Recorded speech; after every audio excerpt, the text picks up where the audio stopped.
भाइयों और बहनों नमस्कार।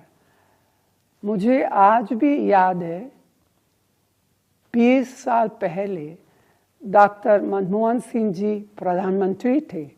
तब संसद में मनरेगा कानून आम राय से पास किया गया था। ये ऐसा क्रांतिकारी कदम था जिसका फायदा करोड़ों ग्रामीण परिवारों को मिला, खास तौर पर वंचित, शोषित, गरीब और अति गरीब वर्ग के लोगों की रोजी रोटी का जरिया बना। रोजगार के लिए अपनी माटी, अपना गांव, अपना घर परिवार छोड़कर पलायन करने पर रोक लगी। रोजगार का कानूनी हक दिया गया। साथ ही ग्राम पंचायतों को ताकत भी मिली।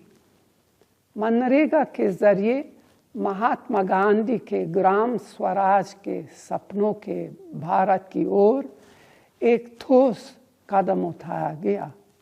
पिछले 11 सालों में मोदी सरकार ने ग्रामीण क्षेत्रों के बेरोजगार, गरीबों और वंचितों के हितों को नज़रअंदाज कर मनरेगा को कमज़ोर करने की हर कोशिश की।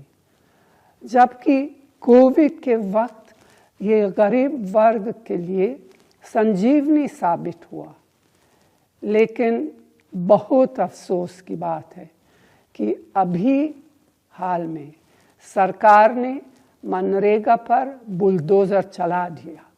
न सिर्फ महात्मा गांधी का नाम हटाया गया, बल्कि मनरेगा का रूप स्वरूप बिना विचार विमर्श किए, बिना किसी से सलाह मशवरा किए, बिना विपक्ष को विश्वास में लिए मनमाने ढंग से बदल दिया गया।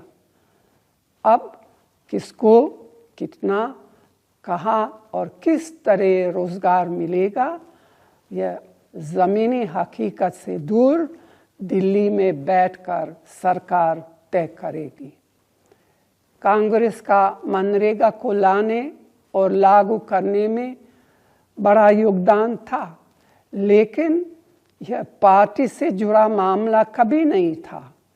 ये देश हित और जनहित से जुड़ी योजना थी। मोदी सरकार ने इस कानून को कमज़ोर करके देश के करोड़ों किसानों, श्रमिकों और भूमिहीन ग्रामीण वर्ग के गरीबों के हितों पर हमला किया है।